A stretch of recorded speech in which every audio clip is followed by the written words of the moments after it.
Good afternoon, everybody. I apologize for my tardiness today, so let's get right to it. We'll begin today with some scheduling announcements for President Trump's upcoming trip to Asia.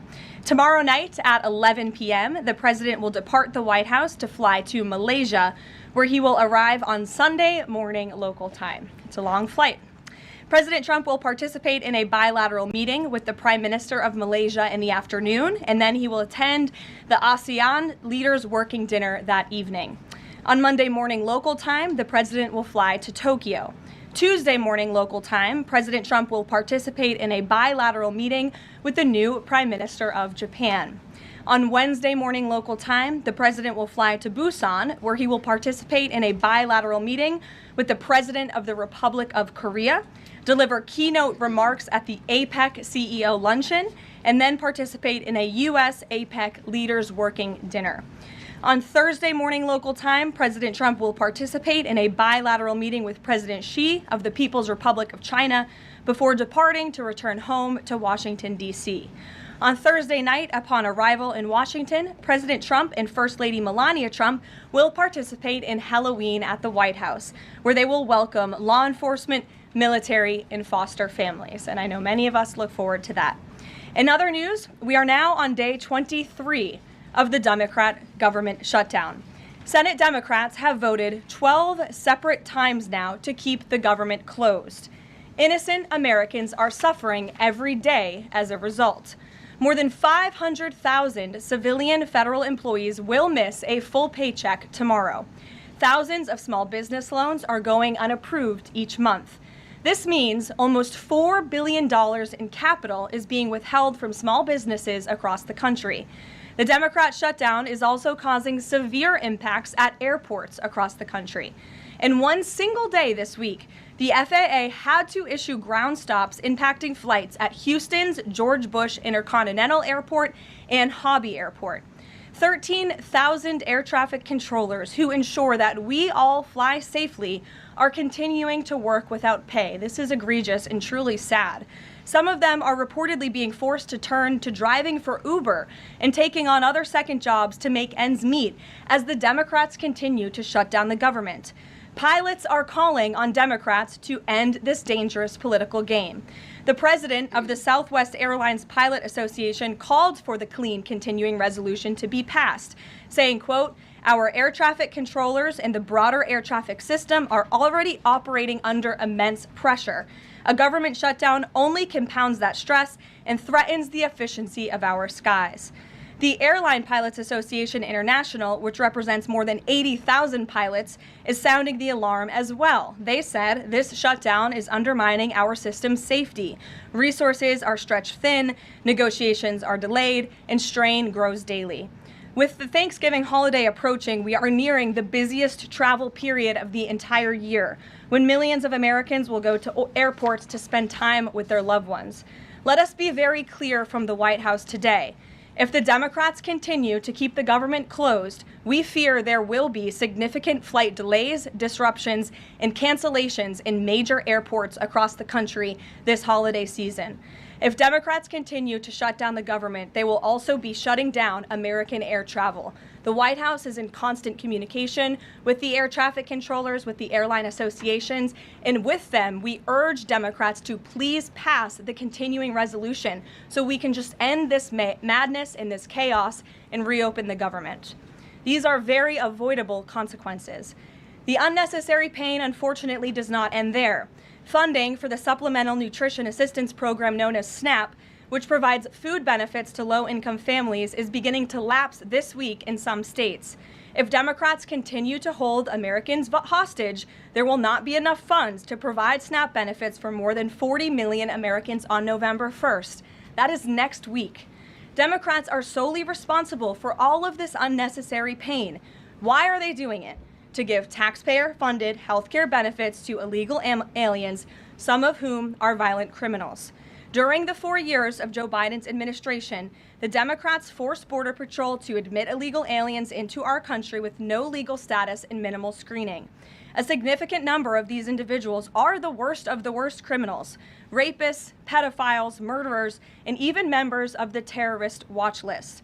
Despite having no legal status, paroled aliens were able to file for work authorization, receive Social Security numbers, and access other benefits like Medicaid that are meant for Americans. Since I've found many in this room to repeatedly deny the reality that Democrats gave Medicaid benefits to illegals, and they continue to seek to do just that, I've brought a few verified examples for you today.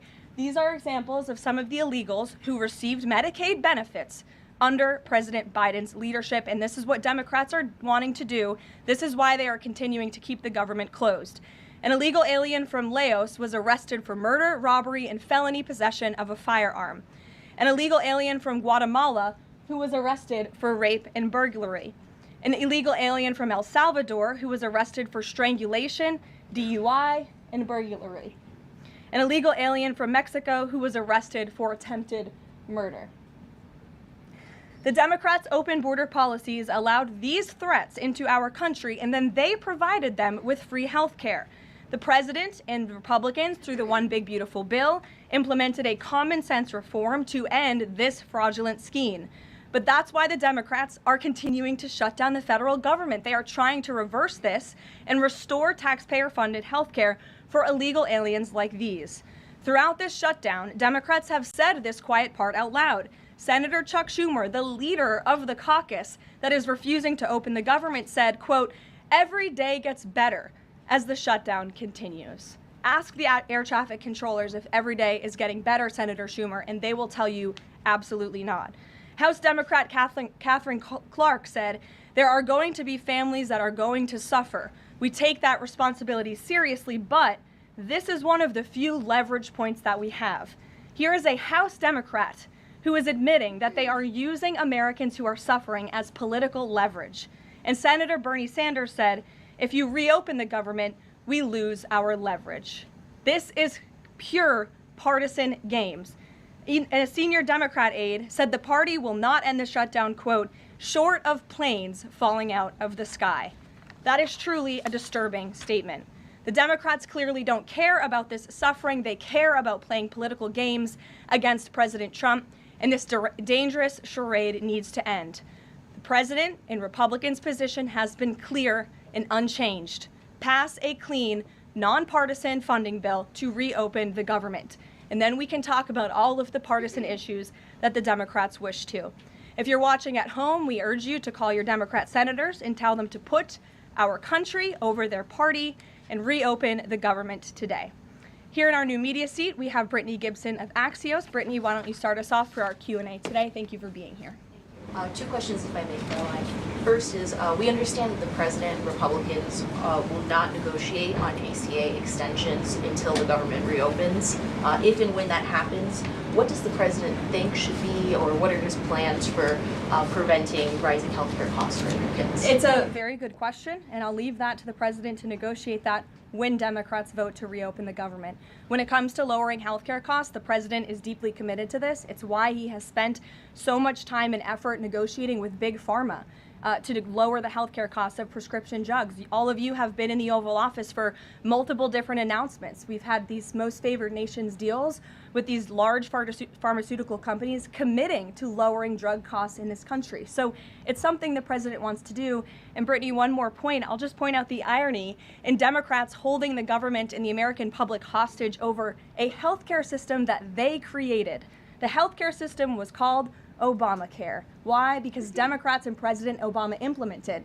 And Republicans have always said it's a broken system, yes, but they caused it, and now they want to shut down the government to fix it. We need to open the government, and then we can have these very important conversations about healthcare. And the second, on H-1Bs and foreign students, during the campaign, President Trump said he wanted to make it easier for foreign students to work at U.S. companies, staple a green card to every diploma. But the changes from several agencies now on H-1Bs are adding more obstacles to that. The administration is being sued over those changes. Can you explain the changes in the president's thinking on H-1Bs? The administration will fight these lawsuits in court. The president's main priority has always been to put American workers first and also to strengthen our visa system. We know for far too long the H-1B visa system has been spammed with fraud, basically, and that's driven down American wages. So the president wants to refine this system, which is part of the reason he implemented these new policies. These actions are lawful, they are necessary, and we'll continue to fight this battle in court. Garrett. Two questions on different topics, if you'll Sure. indulge me. On the pardon of Changpeng Zhao, and apologies if I'm mispronouncing that name, Binance has significant business interests with World Liberty Financial, the president's family's crypto company. How do you respond to the allegations from Democrats that this is a corrupt act? I would respond and say the president is exercising his constitutional authority to grant clemency requests. And the president and the White House have a very thorough examination of every pardon request that comes to the president's desk. It is thoroughly reviewed by the White House Counsel Office, and I spoke with our great White House counsel about the pardon after it happened. This was an overly prosecuted case by the Biden administration. Even the judge in the case admitted that the Biden administration was pursuing a egregious over-sentencing of this individual, and the previous administration was very hostile to the cryptocurrency industry. So the president wants to correct this overreach of the Biden administration's misjustice, and he exercised his constitutional authority to do so. And to the Democrats, I would just say there's nothing more corrupt than what President Biden did on his way out the door, pardoning his extremely corrupt son and many of his associates. On the ballroom, first of which will probably be several questions about this today, I imagine. Is it a big story? It seems that way. The president's cost estimate has changed several times. I think it's up to $300 million now. Given the nature of all this, will the White House commit to releasing all of the donors and how much they're spending and how much of his own money the president is putting on the line to this? We have released the full list of donors thus far. Perhaps there will be more people who want to generously contribute to this project. And the president, yes, has committed his own resources. And when he releases that information, which I'm very confident he will, you will all see that. We'll see a dollar figure from the president? Yes, you will. And I would also just add the president has been incredibly transparent. I would reject any notion otherwise when it comes to this ballroom project. It's something he personally has obviously taken an interest into and has talked with all of you in this room many times about. You have seen the model in the Oval Office. Last night he showed that for you. But when this plan was presented and when these renderings, as soon as they were complete, the president directed me to come out here and to share them with all of you. I did an entire opening remarks about what this ballroom project was going to look like. With any construction project, there are changes over time as you assess what the project is going to look like, and we'll continue to keep you apprised of all of those changes, but just trust the process. This is going to be a magnificent addition to the White House for many years to come, and it's not costing the taxpayers anything. The president is privately funding this ballroom addition to the White House grounds. Jennifer. To follow up on that, one thing that's not in the president's model is the East Wing bunker, the president's emergency operations center. Can you say if his update, that $300 million, does that include the cost for upgrading that bunker? Look, like any security enhancements that are made on the White House grounds, those will be made and maintained by United States Secret Service. As for the cost of the ballroom and the construction itself, all of that is going to be, like I've said, privately funded and paid for by the president himself and many generous patriots who have stepped up. Is included in that funding? Correct. Okay, and then can you say, well, that's right, I'll skip that one. Thanks. We just. Thank you, Caroline. More ballroom questions. Okay. So the White House has explained that the reason you didn't submit construction plans to the NCPC is because that commission, along with others, don't have oversight over demolitions, but only over construction. And so far, you haven't built anything. So can you help us understand, can the president tear down anything he wants without oversight? Could he demolish this building or, say, the Jefferson Memorial? So it's not the president who came up with that legal opinion himself. That's a legal opinion that's been held by the NCPC for many years. It's written, so we can get you that background and that research if you wish to include it in your reporting, because it is very important. They have ruled consistently. Their general counsel has said when it comes to phase one of this project, the tearing down of the current East Wing structure, a submission is not required legally for that. Only for vertical construction will a submission be required, and that's a legal opinion from them, and we are following that legal opinion. And again, I would just add, can any president do such a thing to the White House grounds? There have been many presidents in the past who have made their mark on this beautiful White House complex. This briefing room, as you all know, was not once a briefing room. It was a swimming pool. There have been presidents who have completely torn down the executive mansion. If you look at what President Truman did, some of the photos of the construction project that took place in those years, I think sitting here today, we're all grateful for those efforts and the modifications that happened at that time. And again, in due time, the East Wing is going to be more beautiful and modern than ever before. And in addition, there will be a big, beautiful ballroom that can hold big parties and state visits for generations to come. So it sounds like the answer is yes, he can tear down whatever he wants. And then secondly, that's not what we're saying. That's a legal opinion that's been held for many years. And interpreting it. No, it's something that presidents have done for years and years. In fact, I have some photos here. Thank you, Pat, to show you the construction that's taken place on the White House grounds. This is the construction of the West Wing in 1902. Look at this, the construction of the West Terrace in 1902. These images look quite similar to what you and the American people are seeing today, the construction of the East Terrace as well. You look at the construction of the West Wing expansion in 1934. So look, this is a legal opinion that's been held for many years. Look at, this is 1950. It looks a lot like what you're seeing today. Can he demolish anything he wants? What do you think that oversight? rubble is? How did that rubble get there? Right, so I'm asking, and then back to the donors. Go ahead, Reagan. Many of them are... Two Reagan, questions go for you, ahead. one on immigration and another on Venezuela. It's being reported that the semi-truck driver suspected of killing 3 people in a DUI crash is an illegal immigrant who came in under the Biden administration. Do you know if California gave him a commercial driver's license? And then it also appears that California largely has not been cooperating with English proficiency standards. I'm wondering if the administration has any further plans to punish the state. Yes, I can confirm that California gave this individual a license, and it is something that the Department of Transportation has already looked into. I know Secretary Duffy, who's doing a phenomenal job, has spoken on this many times in the crackdown that the Department of Transportation is taking on these licenses that are wrongfully being issued to people who clearly do not deserve to uphold these positions. As for this case in California, on October 22nd, ICE lodged an immigration detainer for this individual following his arrest by local authorities in California on charges, as you know, of manslaughter while intoxicated and driving under the influence. He killed 3 people, and he first entered the United States in 2022 through the southern border, and he was released into our country by the previous administration. So now ICE has lodged a separate detainer for this individual, and these tragedies are following a disturbing pattern of these criminal illegal aliens being issued commercial vehicle licenses. And so yes, the Department of Transportation is absolutely cracking down on that. I defer you to them for any specifics. Venezuela, President Trump has said Maduro doesn't want to mess with the United States, and this administration is continuing to position more military assets towards Venezuela. I'm wondering if the end goal of this narco-terrorist war is to implement a regime change in Venezuela. The president has spoken on that, Reagan, and I certainly won't get ahead of him. What we've made very clear is that this administration is not going to tolerate international narco-terrorist organizations from trafficking drugs into the United States.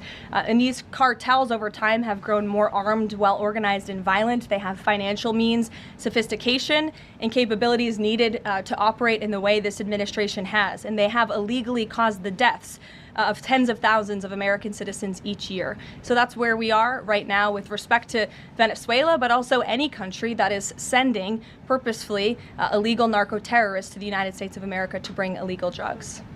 Why don't we go in the back? The U.S. and Colombian relationship right now is at one of its lowest points in decades. We heard what President Gustavo Petro had to say about President Trump. We heard yesterday the response from President Trump. Is there any kind of compromises or gestures from the Colombian president that President Trump would like to see in order to de-escalate the tensions? Is it possible a de-escalation? I don't think we're seeing de-escalation from the unhinged leader of Colombia right now, and I don't think the president, frankly, is interested in that at this point. He spoke on this yesterday, and I don't have anything to add to his comments. Go ahead. Yes. Thank you, Caroline. Thank you. In addition to the ballroom and the Rose Garden I'm going patio, into the back. Sorry. Go ahead. In addition to the ballroom and the Rose Garden patio, is the president looking at any other renovations or significant kind of projects here at the White House? Not to my knowledge, no. But he's a builder at heart, clearly, and so his heart and his mind is always churning about how to improve things here on the White House grounds. But at this moment in time, of course, the the ballroom is really the president's main priority. Kristen. Last week, President Trump announced that he had a productive call with Vladimir Putin. They scheduled a meeting in Hungary. Since then, he has canceled the meeting and he has imposed sanctions on Russian oil companies. Can you talk about what changed that led to this dramatic shift, or even just what occurred in the last week that got us from point A to point B? Sure. Look, the president has always maintained that he would implement sanctions on Russia when he felt it was appropriate and necessary. And yesterday was that day. I think the president has also long expressed his frustration with Vladimir Putin and frankly both sides of this war. And he's always said in order to negotiate a good peace deal, both sides need to be interested in a good peace deal. And he feels as though, unfortunately, from the Russian side as of late, he has not seen enough interest and enough action in terms of moving the ball forward towards peace. And so a meeting between these two leaders is not completely off the table. I think the president and the entire administration hopes that one day that can happen again, but we want to make sure that there's a tangible, positive outcome out of that meeting, and that it's a good use of the president's time. Of course, he's traveling to Asia next week. He has a number of events coming up here on the home front as well. He's been incredibly busy, as you all know. You're all tired from covering him and his movements every day, and so we want to make sure it's a good use of the president's time, and the president doesn't want to waste his time, and he said that. All between the Secretary of State and Lavrov that led President Trump to believe that President Putin or the Russians did not want a peace deal. That was not the sole reason, no. I think the Secretary Rubio felt that was actually a productive call. But again, the president wants to make sure that a meeting between himself and President Putin will be a good use of his time. But what exactly led to President Trump not believing after his call on Thursday, where he said he did think he wanted peace and wanted a peace deal, to believing that Russians were not? Again, the president wants to see action, not just talk. And I think the president is extremely motivated by the success of his peace deal in the Middle East to get things done. And he wants this war to come to an end. He's been saying it now for 9 months being in office, and he's grown increasingly frustrated with the lack of progress from both sides of this war. Mary. For example. Two quick construction questions, if I can. You mentioned any construction project comes with changes. The president had initially said that this project wouldn't interfere with or touch the current structure. Now he says to do this properly, he realized that the East Wing had to be demolished. This is the people's house. Why not inform the public of that change and when it was decided that the East Wing would have to be demolished? Look, again, with any construction project, changes come, and we have informed all of you. We've been keeping you apprised of this project. We've shown you the renderings, and if you look at the renderings, it's very clear the East Wing was going to be modernized. Instead, in fact, I said that in the briefing when we initially introduced this plan to all of you and to the public. But modernized and tearing down are two different things. Well, again, the plans changed when the president heard counsel from the architects and the construction companies who said that in order for this East Wing to be modern and beautiful for many, many years to come, for it to be a truly strong and stable structure, this phase one that we're now in was necessary. And the president wants to do right by the people's house. And so that's exactly what he's doing. It's going to be, again, like I said, much more stable, strong, secure, and more beautiful than ever once it's complete. And the First Lady's offices, where will those be? The First Lady's offices, the Social Secretary's office? In the East Wing. They will be back where they were? Yes. Perfect. Thank you. Cattle ranchers who supported the president's election have raised some concerns about plans to import beef from Argentina. How will the Trump administration support those farmers? Look, the president hears those concerns. He addressed them yesterday himself. President loves our ranchers, and our ranchers love our president. And in fact, the president did a lot for them in his first term here. They are struggling because of the many horrible policies of the previous administration. The president loves our ranchers, and he also loves American consumers, and he wants to do right by both. So the immediate solution to the problem of the rising cost of beef, the president wants to bring that down as we have to increase our supply. And so that's what he's doing with respect to these imports. But the president also is looking out for our ranchers with a long-term plan that was released by the Secretary of Agriculture yesterday. It's a 3-part plan. It's very extensive and detailed. I would encourage all of you to read through it. But there's really 3 points to this plan that the president has agreed upon and has entrusted Secretary Rollins to implement. Number 1, strengthening U.S. cattle production through increased grazing access, endangered species reforms, enhanced disaster relief, increased access to capital, and reducing costs for new and young ranchers. We want to incentivize more Americans to get into this noble profession. Lowering long-term costs by cutting inspection costs, increasing market options for consumers, consumers with product of USA labeling and ensuring consumers know that they are eating American beef. It's a good incentive for the American consumer. And lastly, growing the domestic herd while boosting long-term demand to reduce prices for consumers while growing the markets for our ranchers. So President hears them. He has to address both of these problems for the ranchers, but also for the American consumer. He promised to lower costs, and that's what he's committed to doing. Caroline, thank you. Two questions not on the ballroom. The first is, there's a Democrat in Texas who's actually running for Congress who said last night during an interview when talking about fighting Republicans and this administration, quote, "If you hit me in my face, I'm not going to punch you back in your face. I'm going to go across your neck." This has obviously really upset those folks over at Turning Point USA after the Charlie Kirk assassination. Just your response to that kind of rhetoric. Just very jarring rhetoric, and I think it's very unacceptable. I hope the people of Texas will do the right thing and reject this person's candidacy. It should have no place in American politics. And then just a quick second question on oversight Democrats that are saying that they're creating this master ICE tracker, basically tracking all ICE activity. We've seen the protests in New York just yesterday. Homeland Security is saying that this sounds like obstruction of justice. What do you say? Again, this is actively putting the lives of our ICE agents at risk. We've seen media outlets, in fact, in this room, also write stories about ICE tracker apps that Democrats and other left-wing activists have created to track the location of ICE agents on the ground in our communities. Again, I've said this repeatedly and I will continue to say it. The men and women of ICE are outstanding people. I wish a Democrat on Capitol Hill would actually have the courage or the guts to stand up to their party and sit down with some of these men and women who are doing this incredibly difficult job of enforcing our federal immigration laws. They are, again, simply trying to enforce the law and do their jobs. And if Democrats spent a little bit more time understanding that and also focusing on the people who they are trying to get out of our country every single day. As I spoke about earlier, 3 innocent people in California are dead because an illegal alien who Democrats let into this country was wrongfully issued a trucker's driving license and clearly was not fit for the job because he was driving intoxicated and killed 3 innocent people. Democrats should focus a little bit more on that. Stop trying to fight this president and this administration on every turn and restore law and order. That's all that we and these brave men and women of ICE are trying to do. Mary. Thanks, Caroline. I have 2 questions, one on San Francisco and one on the No Kings protesters. On San Francisco, the president said that he had a call with the mayor and he was planning on surging there, but now because the mayor really wants to fix it up himself, they're going to do that. Is this what Trump hopes happens in pretty much every city?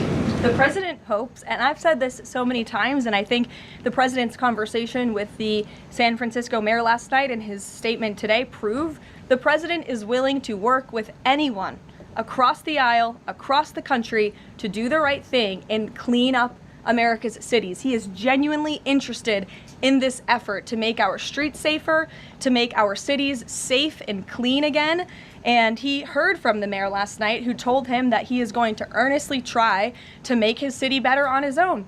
The president heard him out. He said, okay, I'll give you a chance. We'll be watching, and if you need us, we are here. And if I feel as though you continue to fail your citizens, the federal government may have to step in. But we'll continue to watch San Francisco, and that law enforcement operation has now been paused. Thank you. And then on the No Kings protesters, I saw videos of people explicitly calling for violence against Stephen Miller, against the president, shirts saying we don't have enough assassins, calling for more political violence.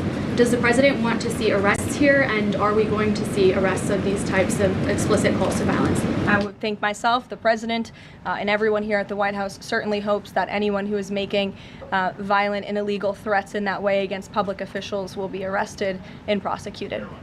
Sure. Thank you. 2 questions. Would the president support the Senate ending the legislative filibuster to end the shutdown? This is something I haven't heard the president talk about much, so I don't want to speak on him for it. I'll let him answer that question himself. Can you have an update on the NASA administrator nominee? Do you plan to nominate anyone soon? Or does the president nominate anyone soon? Sorry. I'll leave that to the president himself. He'll make a decision in due time, and when he does, you will hear directly from him, as you always do. Back, we'll give our friends in the back a chance. Yes. As you mentioned at the top of the briefing, USDA has warned that it will run out of funds to pay full SNAP benefits next month if the shutdown continues. Senator Hawley is floating a bill that would ensure SNAP benefits are continued to pay during the shutdown. Would the president support such a move? And you also announced that the administration was using tariff revenue to keep WIC going during the shutdown. How long will that last? And is anything similar being considered for SNAP?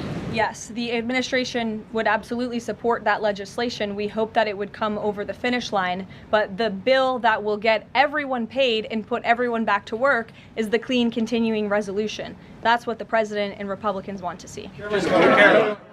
Ed, go ahead, Ed.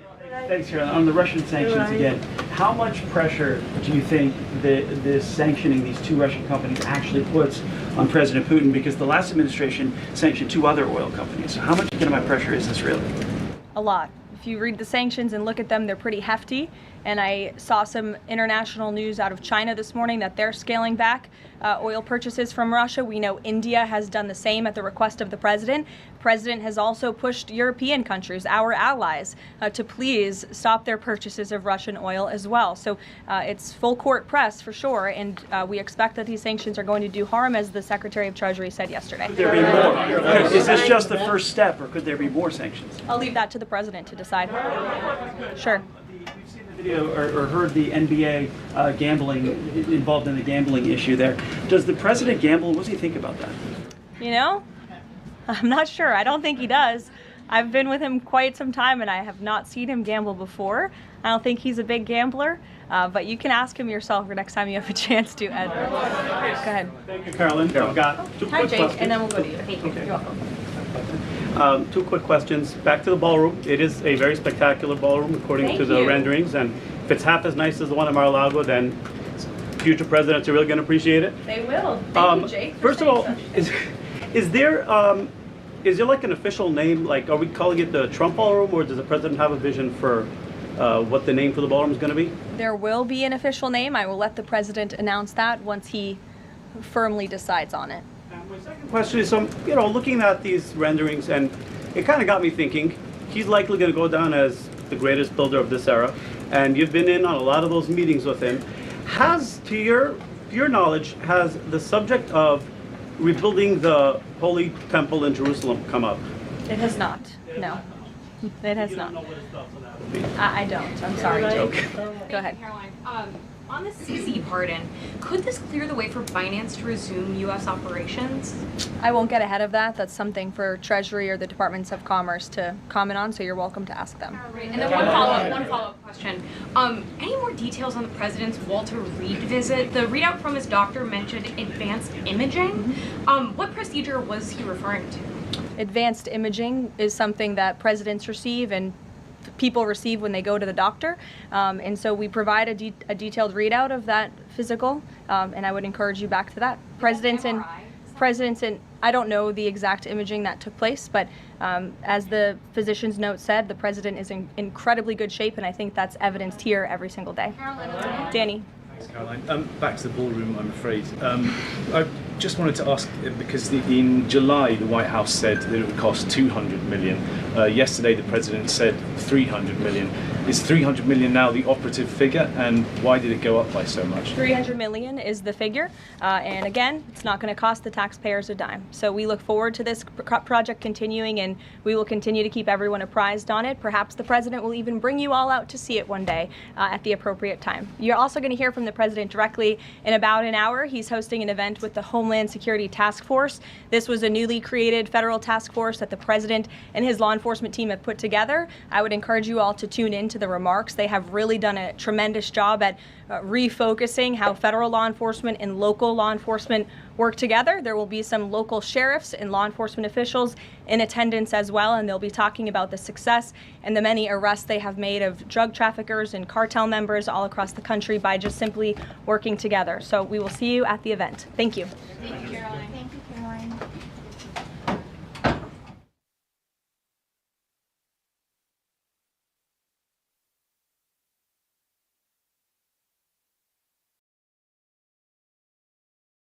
Going to happen. Thank you very much, and you've been of help too. You help always, but we are really working more closely together, having to do with Russia, Ukraine, and I would have thought that would have